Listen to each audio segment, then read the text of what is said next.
अद्य अहम अस्मिन् कलांसे एकम श्लोकम कथ्यामि। अयम श्लोकः अष्टम वर्गस्य पाठ्यपुस्तके अस्ति।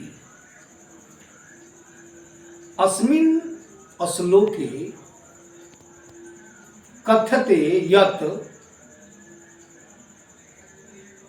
कस्मिन् विश्वासो न कर्तव्य। श्लोकानुसारेण नदीनां शस्त्रपाणीनां नखीनां श्रृंगीणां स्त्रीषु तथा राजकुलेषु चैव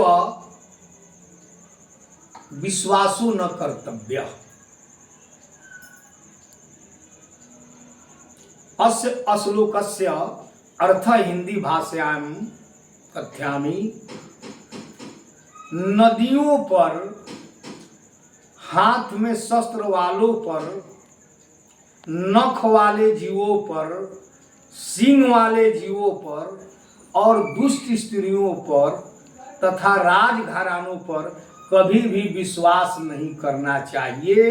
ये विश्वास के योग्य नहीं होते हैं।